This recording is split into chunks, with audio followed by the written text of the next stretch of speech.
os irmãos com a paz do Senhor, amém? Glórias ao nome santo de Jesus. Irmãos, graças a Deus por mais uma vez podermos estar na sua casa. Convido os irmãos a se colocar de pé em reverência à palavra do Senhor.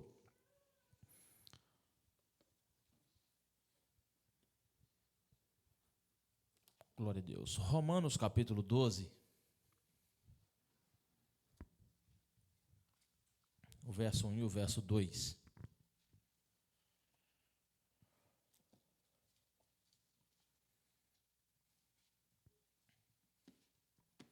Romanos capítulo 12, o verso 1 e o verso 2.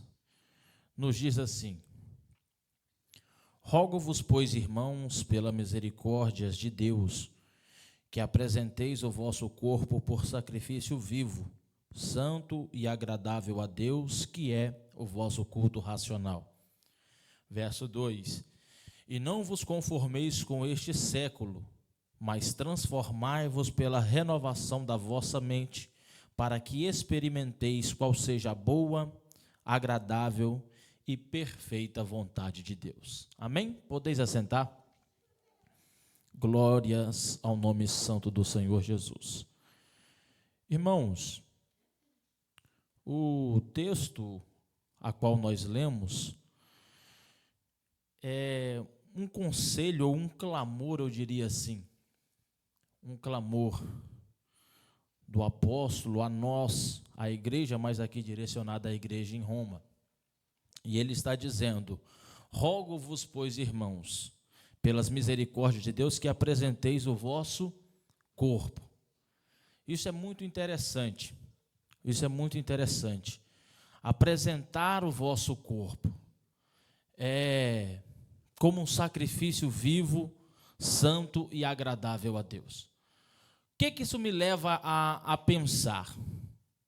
Primeiro sobre o nosso corpo, nós hoje em dia, no nosso tempo, é lógico que o texto foi escrito ali no início da igreja, mas nos nossos dias, muito obrigado. Se nessa época o apóstolo Paulo viu a necessidade de falar sobre isso, imagine nos nossos dias. Os nossos dias, os dias a qual nós estamos vivendo, está, eu diria, muito pior do que dessa época.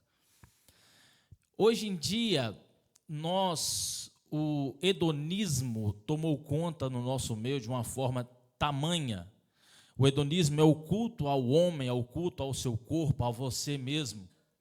Hoje em dia nós vemos aí a sensualidade, o louvor ao corpo, as pessoas estão esculpindo o seu corpo, e para se mostrar, o intuito é esse, de se mostrar, de se vangloriar, de querer postar as fotos, e o corpo está presente nisso aí, e volta-se tudo para a própria glória. Aí, quando a gente vai para as Escrituras, Deus sempre fala para a gente ser mais recatado, para a gente ser mais centrado, ser mais organizado. E quanto ao corpo, que é o que nós estamos falando neste momento, isso que nós temos aqui, que nós somos, a Bíblia vai nos dizer que nós não somos de nós mesmos. Este corpo que nós temos, e isso que nós somos, não somos de nós mesmos. Não pertence a nós. Não pertence a nós. Coloca para mim, Marcos, fazendo um favor, Apocalipse 5, o verso 9 e o verso 10.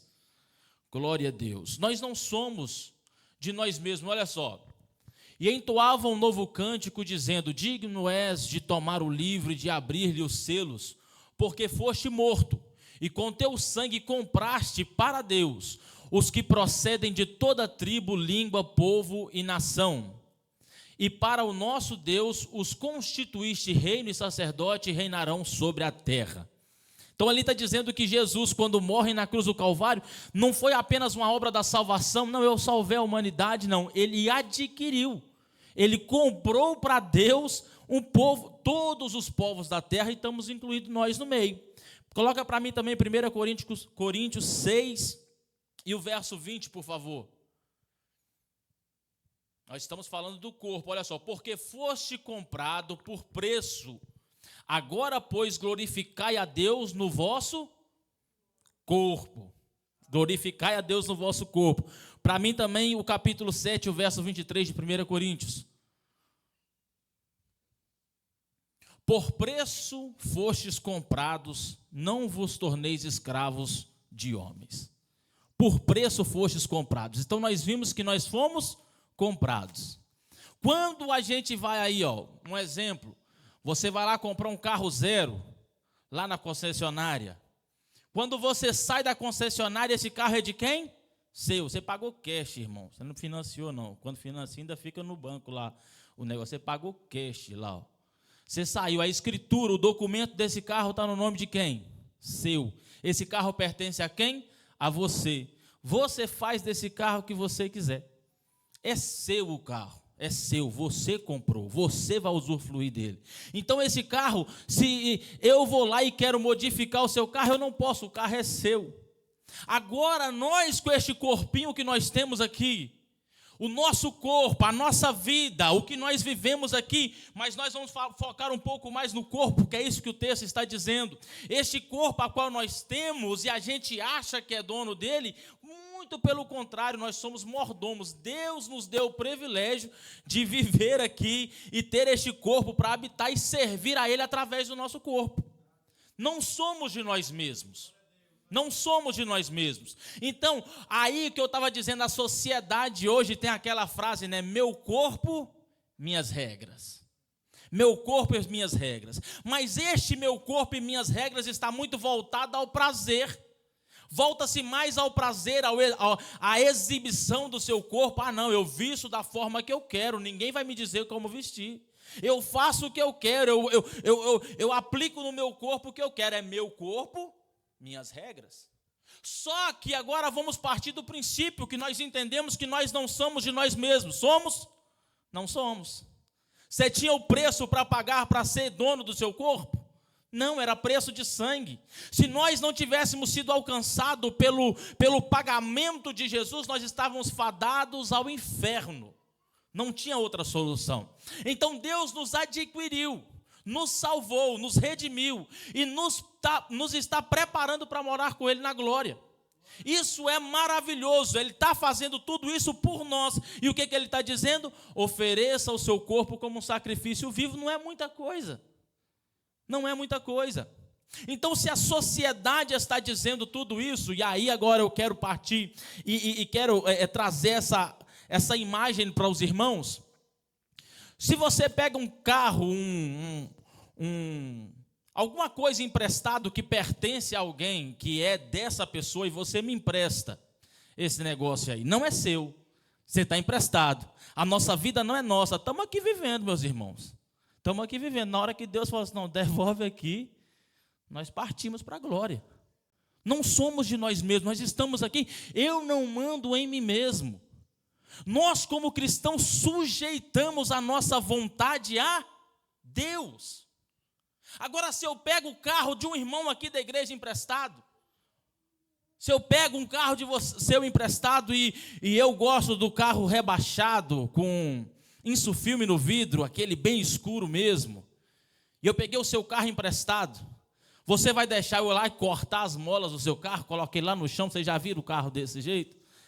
Coloquei ele lá no chão, colocar insufilme, eu quero colocar um aparelho de som diferente, eu quero mudar, meu irmão, porque eu quero, eu estou com o carro, eu faço o que eu quero. É desse jeito que funciona? Não é desse jeito que funciona. Nós não fazemos isso com as coisas dos outros. Nós não vivemos dessa forma, nós temos um respeito para com o nosso companheiro, com o material do nosso amigo, a propriedade do nosso amigo, nós não fazemos o que nós queremos. Por que quando se parte de Deus, que nos comprou, nós queremos fazer o que a gente quer com esse corpo aqui? Aí o povo aí fora, não, que eu faço tatuagem, isso não tem nada a ver, que eu bebo, isso não tem nada a ver, que eu fumo, e N coisas que se fazem, e nós estamos falando aqui das mais simples. As pessoas aí fora se entregam ao bel prazer, ao prazer desregrado. E não, que eu faço o que eu quero, eu que mando em mim. Mas quando nós vamos para a Escritura, nós não somos de nós mesmos. Nós não somos de nós mesmos. E aí nós vamos ver no verso 2, quando nós chegarmos e comentarmos um pouco no verso 2, nós vamos ver que isso é o mundo a qual nós vivemos. Mas aqui nós estamos falando de quem nós somos, quem nos comprou e o que ele está querendo de nós. Agora, ele fala assim, ó, apresenteis o vosso corpo. Ele nos presenteou para nós ficarmos e vivermos nessa terra. Ele nos presenteia todos os dias, nos dando fôlego de vida. Nós não somos capazes de nada, meu irmão. Ninguém aqui garante que vai deitar hoje e acordar amanhã. Nós fazemos planos, projetos, nós sonhamos, nós almejamos as coisas, mas não temos controle sobre isso, porque não somos de nós mesmos. Nós não mandamos no nosso fôlego de vida. Se ele cessar essa noite, não tem o que nos acorda amanhã. Se Deus falar assim, basta, o seu tempo chegou, não tem quem revoga isso. Nós não mandamos em nada, meus irmãos. Nada. Nós somos míseros, privilegiados de Deus nos dar o privilégio de estarmos aqui nessa terra e servi-lo a dele com o nosso corpo. Servi-lo a ele com o nosso corpo. 1 Coríntios 6:20 disse isso. A servir a ele com o vosso corpo. E aí o texto a qual nós lemos está: rogo-vos, pois, irmãos, pela misericórdia de Deus, que apresenteis o vosso corpo, nem é nosso. E aí ele quer que apresenta como sacrifício. Como um sacrifício. O sacrifício, quando nós falamos em sacrifício, traz à nossa mente aquele sacrifício do Antigo Testamento, onde se imolava o cordeiro, matava, havia derramamento de sangue. Jesus foi oferecido como um sacrifício na cruz do Calvário para perdão do nosso pecado. As pessoas traziam animais para serem sacrificados no altar para perdão dos vossos pecados. Aí o texto a qual nós lemos, e o apóstolo está dizendo: apresenteis o vosso corpo como sacrifício. Só que ele não para aí, porque se parasse só sacrifício, algumas pessoas podiam entender, falou: não, eu tenho que ir e tenho que cortar os meus punhos, tenho que me sacrificar perante o altar para Deus receber a minha adoração. Não é isso que o texto está dizendo. Ele está dizendo sacrifício vivo. Ainda a morte está envolta nesse negócio aqui. Por quê? Porque ele está dizendo: se matar a sua vontade, sacrifício vivo, sacrifique o seu eu, a sua vontade, sacrifique o que você deseja e sirva a Deus, como um sacrifício vivo. Vivo. Meus irmãos, é sacrifício? Ninguém aqui vai dizer que não é. Ninguém aqui está para dizer e pintar, nós servir a Deus é um mar de rosa. Não, é sacrifício. Por quê? Porque tem dia, meus irmãos, que a nossa vontade está para lá e a de Deus está para cá. Tem momentos na nossa vida que o que Deus está planejando para nós está para o norte e o que nós estamos sonhando está para o sul. Nós temos a liberdade de escolher o para cá, mas aí nós não estamos oferecendo um sacrifício vivo. Reginaldo, então eu não posso fazer o que eu quero. Pelo contrário, meu irmão, se tem alguém que deixa você fazer o que você quer, Deus.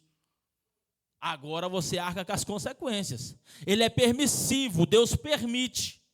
Só que aquilo que Deus tem planejado para você depende das condições. Se você fizer assim, desse jeito, andar por aqui, você vai alcançar os projetos, o propósito de Deus para a sua vida. Só que nós temos a liberdade. Eu tenho total liberdade de não querer oferecer o meu sacrifício, o meu corpo, a minha vida como um sacrifício vivo. Total liberdade. Só que eu arco com as consequências. O que leva o cristão? Porque se nós pararmos para pensar, o que o mundo diz aí fora, o pessoal aí fora fala, eu ouvia muito isso na minha juventude. Eles diziam: não, você está perdendo a sua juventude de ficar indo na igreja, de perder os finais de semanas, que podia estar em festa, você está na igreja, você está perdendo o seu tempo. E aí a gente para pensar, se a gente não olhar para as Escrituras, se nós não aprofundarmos no estudo da palavra, nós começamos a pensar: esse povo tem razão mesmo. Para que eu estou fazendo esse monte de sacrifício? Porque é sacrifício, meus irmãos. Tem momentos que na nossa juventude, tantos pratos, tantas oportunidades se oferecem, Tanta coisa que podia fazer e a gente abre mão para estar na casa do Senhor. E aí as pessoas vão falar mesmo, falam assim, você está perdendo o seu tempo. Só que nós estamos ali e entendemos o que nos leva a viver isso. É quando nós olhamos para Jesus, entendemos que Ele morreu na cruz do Calvário por amor à nossa vida, que Ele derramou o seu sangue para perdoar os nossos pecados, que Ele nos comprou com o teu sangue e nos deu o privilégio de servir a Ele. Quando nós entendemos isso, que Jesus fez tudo isso por nós, eu não vejo mais como um sacrifício, mas como eu estou oferecendo uma gratidão a Ele, porque eu não era merecedor. Não era merecedor. Talvez algum dos irmãos aqui entenda que merecia, fez por merecer. Eu não era merecedor. Eu era indigno, eu não merecia de jeito nenhum. De jeito nenhum. Mas Ele desceu dos céus, morreu na cruz do Calvário, me comprou. Me comprou. Valia nada, meus irmãos. Valia nada. Ele comprou. Ele falou, não, você é meu. E aí eu entendi isso, eu entendi que eu não valia nada, eu entendi que Ele me comprou. E aí eu olho e falo assim, Senhor, eu sujeito a minha vontade à sua. Eu cheguei ao ponto na minha vida que eu falei, Senhor, eu sujeito os meus desejos a Ti. Eu quero viver para fazer a Tua vontade. Eu abro mão dos meus projetos e quero viver os Teus. Tem dias, meus irmãos, que eu paro e penso.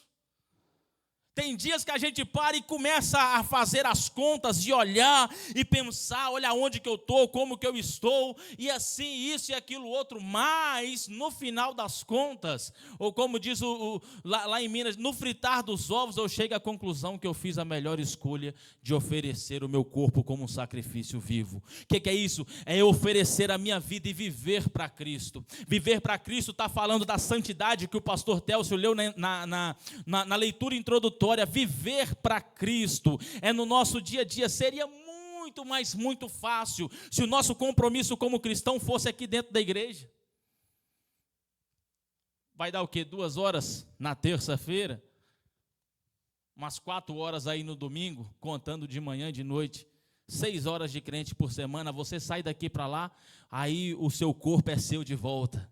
Eu faço o que eu quero, eu me comporto como quero. Um corpo como sacrifício vivo é no seu dia a dia.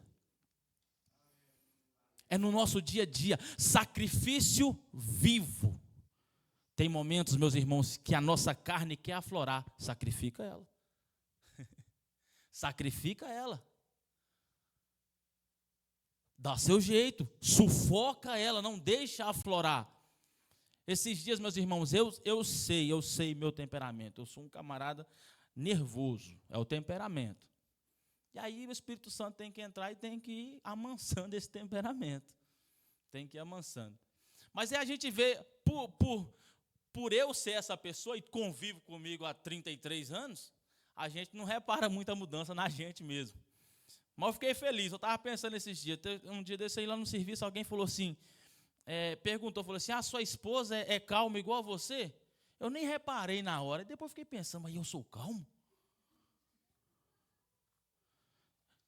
Me alegrei, meus irmãos, me alegrei, falei assim, glória a Deus, o Espírito Santo está trabalhando. Porque aí, meus irmãos, há tempos atrás, o Reginaldo aflorava mais, eu acho. Aflorava mais, e aí, quando isso é um sacrifício, e a santificação, a santidade é um processo, quando nós aceitamos a Jesus, Ele nos santifica, perdoa os nossos pecados, nos lava, fica limpinho, meus irmãos, mas aí nós entramos num processo de santificação, nós começamos a entrar num processo de aperfeiçoamento, e isso daqui, meu irmão, todo dia nós temos que sacrificar a nossa carne, todo dia. Todo dia, não tem final de semana, não tem feriado, é todo dia. Temos que sacrificar o nosso eu. Sacrifício vivo, santo e agradável a Deus. Nós precisamos entregar isso a Deus. A minha vida, a minha vontade, eu entrego a Deus como um sacrifício vivo, santo e agradável a Deus. Que isso é o nosso culto racional. Esse é o nosso culto com entendimento. Por que ele está dizendo isso? Meus irmãos, hoje nós vemos aí nas mídias sociais, nós acompanhamos aí nos Facebooks da vida, nos Instagrams, no YouTube, por aí afora, a gente vai ver alguns cultos que parece que não tem raciocínio, não tem um culto racional. O neopentecostalismo que apareceu nos nossos dias, no tempo em que a gente vive, onde há aquele barulho, há aquele movimento, e as pessoas até brincam, né? Que o camarada sai do culto e fala: rapaz, que culto poderoso, ali, nossa, que movimentação, que mover de Deus. E aí, nossa, o pregador pregou demais. E aí, mas onde que ele pregou? Rapaz, eu nem reparei, foi tanta glória que eu nem lembro. Nós somos emocionais, meus irmãos. Nós somos seres emocionais. Se você entrar num lugar e está todo mundo pulando, rapidinho você começa a querer pular também. O pezinho começa a bater aqui, ó. Rapidinho. Você entra num ambiente, está todo mundo triste, rapidinho você é tomado por... Nós somos emocionais, a gente começa a absorver o sentimento do ambiente. Você vai numa igreja neopentecostal, essa bagunçada aí, você também não consegue entender nada do que está acontecendo. E fica aquele babapá, aquele barulho, e você está no meio. Nós somos emocionais. Aí as pessoas não têm a capacidade. O problema maior é da liderança que está deixando isso chegar no ponto que está. As pessoas que estão ali não sabem de nada, coitado. Não sabem de nada. Aí oferece um culto que não é racional. Aí essa pessoa não tem um aprendizado, não entende. Aí eles começam a pensar como o povo de Israel pensava. Qual que era o pensamento do povo de Israel? Eu vou lá e ofereço sacrifício. Aí eu peco, eu volto lá e ofereço sacrifício. Mas aí amanhã eu peco de novo, eu volto lá e ofereço sacrifício. E virou essa rotina. Não tinha um culto racional. Por quê? Porque o que é um culto racional? É entender que Deus te deu a oportunidade de que se você pecasse, você entregasse o cordeiro, sacrificasse, Deus lhe perdoava os seus pecados. Você tinha que ir para casa saltitando de alegria, porque com o pagamento de um preço muito baixo, Deus perdoou algo que era de preço altíssimo. Aí trazendo para os nossos dias, nós não oferecemos carneiro, boi, bode, galinha, nós não oferecemos nada disso. Deus está querendo que nós ofereçamos o nosso corpo, a nossa vida. A nossa vida. E aí, o que é um culto racional? É você entender por que você está cultuando. É você saber por que eu devo oferecer meu corpo como um sacrifício, a minha vida como um sacrifício. E nós entendemos isso. O maior motivo e o principal motivo de nós oferecermos a nossa vida a Cristo é porque Ele nos amou. Ele nos amou. Quando eu raciocino, penso nisso, o meu culto, o meu sacrifício, ele se torna mais prazeroso de ser feito. Meus irmãos, quantas pessoas que nós conhecemos que abriu mão de tantas coisas, abriu mão de uma vida até luxuosa para servir a Deus, para viver a vontade de Deus, e você conversa com essas pessoas, há um brilho no olhar, há uma alegria inexplicável. Inexplicável. E nós que somos cristãos, nós entendemos, é porque está vivendo a vontade de Deus na sua vida. Quando nós entendemos isso, nós dizemos aquela frase: não, o melhor lugar é no centro da vontade de Deus. Nossa, da vontade da glória. Mas aí quando a vontade de Deus é para você estar lá no cafundó de Judas. E quando a vontade de Deus é para você ir para lá? O melhor lugar para a gente estar é no centro da vontade de Deus. Quando a vontade de Deus é nos Estados Unidos, na Europa. Aí a gente vem saltitando, atravessa o México, aí pulando. Que isso, irmão? Não, você vai lá e pega o visto. Né? Você vem cheio de alegria. Por que não? A vontade de Deus é Estados Unidos. Nossa, eu estou no centro da vontade. Mas e aí quando chegar a hora de você sair daqui e ir para lá? Aí é a hora de nós oferecermos realmente o nosso sacrifício, o nosso corpo, a nossa vida, a nossa alma, por completo a Deus. Amém? Nós devemos oferecer a Deus o nosso corpo como sacrifício vivo, santo e agradável a Deus. Aleluia, Jesus. Que isso é o nosso culto racional. Olha só, o evangelista Clemson, domingo, estava dizendo isso aqui. Ele disse: Deus é um Deus exclusivista. Ele não divide a adoração com ninguém. Exclusivo, não, você é exclusivo. Meu Deus, irmãos, ele nos comprou, ele tem direito de ser exclusivista. Ele pagou alto preço, preço de sangue, ele tem direito de ser exclusivista. Ele não tem obrigação de dividir a adoração com ninguém. Ele não tem obrigação de te dividir com ninguém. Você é dele, eu sou dele, eu vou viver para ele. Tudo que eu faço deve ser para ele. Ponto. Ele é exclusivista. E ele exige de nós a adoração perfeita, mesmo nós sendo imperfeitos. E ele sabe que nós não vamos alcançar a perfeição, mas ele nos suporta e nos ajuda a melhorar a cada dia. Aí é o processo da santificação que nós dizemos. Então nós precisamos entender isso. Deus quer um culto racional. Você pode vir aqui bater pandeiro, fazer barulho para lá e para cá. Se o seu culto não for com raciocínio, entendendo que é uma adoração a Deus e que essa adoração precisa ser santa e precisa agradá-lo, não passa do teto. Enche esse aqui de barulho, mas não passa do teto. Porque Deus está querendo um culto racional. A própria Bíblia vai dizer que Deus não tem prazer em sacrifício, mas sim na obediência. Não é o sacrifício, mas sim a obediência e o entendimento de por que nós estamos sacrificando. Esse é o verso 1, oferecer o seu corpo como sacrifício vivo, santo e agradável a Deus.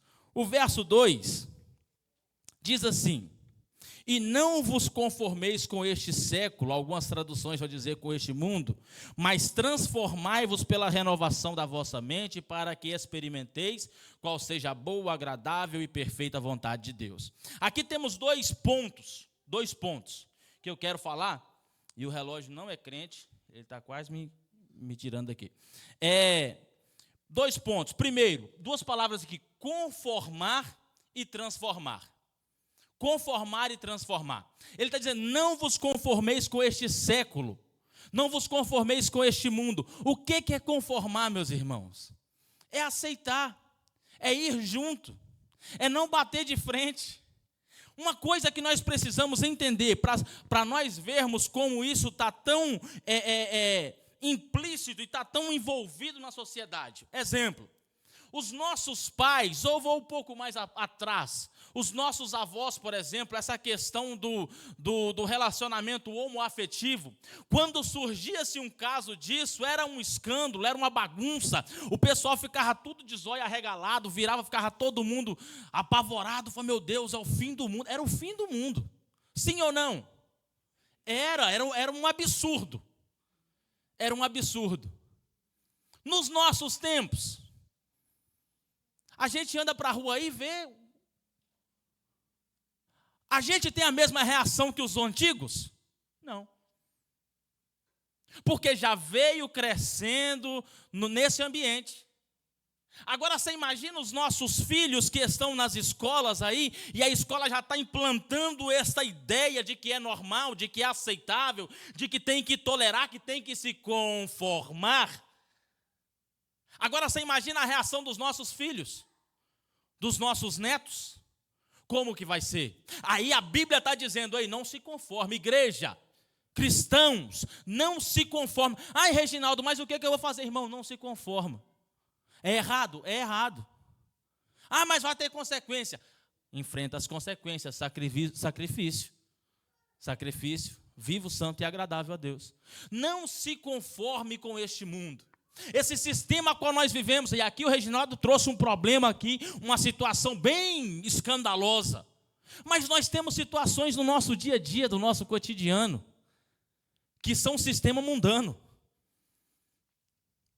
Aquela mentira, para sair ali na frente, para escapar de uma situação, sistema mundano. Aquele jeitinho brasileiro para sair por cima, sistema mundano. Ah, Reginaldo, está ficando apertado demais. Quem falou que a porta do céu e o caminho para o céu é largo? A porta é estreita. Agora o largo, que é muita vontade, o que não tem exclusivismo, que é de qualquer jeito, é para o inferno, meu irmão. Aí pode fazer o que quiser. Agora para o céu não, para o céu Jesus exige de nós algumas atitudes para nós conseguirmos e alcançarmos isso aí. Não podemos nos conformar com este mundo, de jeito nenhum, de jeito nenhum. Não tem nada que nós possamos chegar e falar assim: Jesus, mas eu fiz desse jeito, porque eu não ia passar nessa situação. Ele não quer saber, ele está dizendo: não se conforme. Não se conforme. De jeito nenhum, meus irmãos, vai chegar momentos que talvez você tenha que tomar prejuízo, mas não ceda ao sistema mundano. Vai chegar momentos que você vai sair como ruim, mas não ceda ao sistema mundano. Pelo amor de Deus, não ceda ao sistema mundano, resista, não se conforme. Resista a esse sistema, seja uma resistência ali no seu trabalho, seja diferente. Aonde você convive, nas escolas, aonde você está, na sua casa, seja uma resistência, não ceda.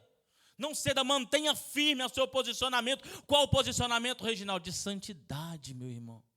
De santidade, de separado, de comprado, de lavado, remido no sangue do Cordeiro. Tenha esse posicionamento. Tenha esse posicionamento. Aí, meus irmãos, aleluias, servir a Deus é maravilhoso, porque Ele exige de nós tantas essas coisas, mas Ele nos garante a vitória e nos recompensa. Ele nos recompensa. Não tem necessidade nenhuma de recompensar, mas Ele recompensa. Isso é a bondade de Deus. Isso aqui não é o Reginaldo, é a bondade de Deus. Ele faz isso porque Ele nos ama. Ele faz isso porque Ele quer te ver bem. Ele faz isso porque Ele quer o melhor para a sua vida. Aí, quando nós entendemos isso, eu vou entender que eu estou resistindo agora. Eu estou sofrendo agora. Pode acontecer de eu sofrer uma calúnia, pode acontecer de ter um levante, pode acontecer de eu perder o meu emprego, mas eu sei que eu estou sofrendo agora, mas eu estou submetendo a minha vontade, eu estou submetendo o que eu queria fazer, o meu sonho, o meu projeto, para viver o melhor de Deus, que é o que Ele tem para mim. Não conforme com este mundo. Aí ele vai dizer assim: não conforme não vos conformeis com este século, mas transformai-vos. Muda. Ele é engraçado que ele não falou assim: transforme o mundo, muda o mundo. Não é. Transformai-vos é a gente. Transformai-vos, está falando assim: transforme vocês se transformem pela renovação da vossa mente. Isso aqui eu ouvi alguém dizer que é como a borboleta, né? Ainda a largata, ela entra no casulo, e ela entra no casulo ainda uma borboleta, e aquela transformação é de dentro para fora. Quando ela sai, ela já não é mais uma largata, e sim uma borboleta, toda colorida, toda bonita. É essa transformação que nós precisamos ter, é do dentro, é nós entrarmos no nosso casulo, para o nosso interior, e começarmos a fazer uma mudança na nossa mente, uma renovação através da palavra de Deus. E nós que, agora eu vou usar uma metáfora, uma figura de linguagem, e nós que agora somos um largato, nós entramos no casulo e nos renovamos e nos transformamos e saímos uma borboleta. Transformada, bonita, enfeitada. Está muito complicado para eu entender. Nós que somos pecadores, caídos da graça, fomos alcançados pelo sangue de Jesus, entramos dentro do Espírito Santo, o Espírito Santo dentro de nós, e começou a transformarmos de dentro para fora. Quem mentia não mente mais, quem roubava não rouba mais, quem matava não mata mais, e começa a mudar de dentro para fora. Quem era nervoso do nada descobre que parece até ser calmo para as pessoas. O Espírito Santo vai mudando de dentro para fora, e o dia que nós alcançarmos a transformação completa, Ele vai dizer: chegamos à estatura de varão perfeito, e nós subiremos para estar com Ele na glória. Só conseguiremos isto se nós não nos conformarmos com este mundo. Não adianta nada eu orar, clamar, Espírito Santo, muda a minha alma, muda a minha vida, a minha mente. E quando eu olho que eu tenho como tirar vantagem com a mentira, eu falo mentira. Quando eu tenho condição de sair por cima com o jeito brasileiro, que eu tenho a condição de dar o meu jeitinho, eu faço ali. Mesmo que isso seja imoral, nós não alcançaremos a transformação e chegaremos à santidade. Preste atenção, meus irmãos, no nosso corpo, a nossa boca, os nossos olhos, as nossas mãos, nós precisamos santificar tudo. Não porei coisa má diante dos meus olhos, de uma mesma fonte não jorra água doce e salgada. Ei, Deus não aceita dividir. Deus não aceita. Deus não aceita. Nós somos dele, exclusivamente dele. Se você optou por ser cristão, preste atenção. Se você optou, olha só, é você que optou. Você chegou o momento na sua vida, você entendeu. Você chegou no dia da sua conversão, você contemplou que Jesus morreu por você. E diante desse ato de Jesus, você aceitou a Ele como seu único e suficiente Salvador. A partir desse dia, você assinou o contrato. Agora você não é de você mesmo. Você falava assim, agora não fala mais. Você vivia assim, agora não vive mais. Você fazia desse jeito, agora não faz mais. Tem que ser desse jeito. Você aceitou o preço de sangue. Nós amenizamos as coisas, meus irmãos, porque o traficante que aceita Jesus, nós falamos, não, tem que mudar de profissão, tem que abandonar, não pode ser isso mais, ele tem que mudar de vida. A prostituta que aceita a Jesus, você não pode ter essa prática mais, você tem que mudar, você é uma nova criatura. Somos assim ou não? Somos assim. Nós somos assim, mas a pessoa que fala mentira, aceitou Jesus, tem que mudar a sua prática, é pecado. A pessoa que tira vantagem das outras tem que mudar suas práticas, é pecado. Só assim nós vamos alcançar e vamos viver aqui, Jesus, nós só assim experimentaremos. Olha lá, é para que experimenteis qual seja a boa, agradável e perfeita vontade de Deus. Para que experimenteis qual seja boa. A vontade de Deus para a nossa vida é boa, meus irmãos. É o melhor que nós podemos pensar. É acima disso. Se você tem sonhos, projetos, se você almeja as coisas, o que Deus tem para você é melhor do que tudo isso que você está pensando. Ai, não é só boa, não, é agradável. Porque às vezes o negócio é bom, mas não é agradável. Metiolate era bom para sarar o machucado, mas não era agradável. Mas era bom. Mas agora a vontade de Deus, ela é boa, ela é agradável. O que é isso, meus irmãos? Te traz prazer. Viver a vontade de Deus te enche de alegria. Fazer a vontade de Deus, oferecer o seu corpo em sacrifício, renovar a sua mente, é agradável. E para terminar, a vontade de Deus para a nossa vida é perfeita. Os nossos planos falham. Às vezes a gente acha, se eu fizer assim, assim, assado, quando eu chegar lá vai ser 1000 maravilhas. Você chega lá, não deu nenhuma maravilha, o negócio é ruim. Mas agora a vontade de Deus, se nós vivermos na vontade de Deus, se nós vivermos o que Deus tem para nós, quando nós chegarmos lá, nós vamos ver que ela é boa, ela é agradável e ela é perfeita. Se coloque de pé em nome de Jesus. Aleluia, Jesus. Oh, glória a Deus. Nós precisamos oferecer o nosso corpo como um sacrifício vivo, santo e agradável. Nós não podemos, não devemos, não temos, não podemos nos conformar com este mundo. E se nós começarmos, nós precisamos todos os dias renovar e transformar. Nós precisamos transformar a nossa mente.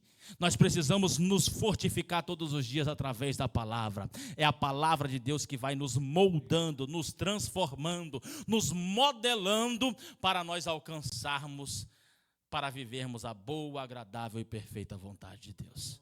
Posso orar, pastor? Feche os seus olhos, oramos ao Senhor. Senhor Deus eterno Pai, louva ao teu santo nome por essa palavra, Senhor, nessa noite. Meu Pai querido, muito obrigado por ter salvado a minha vida. por ter me comprado com preço de sangue, ter transformado a minha vida. Me liberto, Senhor, de todas as mazelas do pecado. Meu Senhor Jesus, eu peço a Ti que me guie a cada dia, me sustenta na Tua presença, e que eu, Senhor, possa continuar por muitos e muitos anos, oferecendo a minha vida, o meu corpo, a minha vontade, os meus sonhos, submetendo todos eles a Ti. Que o Senhor possa me permitir que eu experimente a cada dia viver a boa, agradável e perfeita vontade do Senhor. Senhor Jesus, abençoe os Teus filhos, que eles alcancem misericórdia todos os dias da Tua parte, sustenta-os na Tua presença, é o que nós pedimos e agradecemos, em nome de Jesus, amém e amém.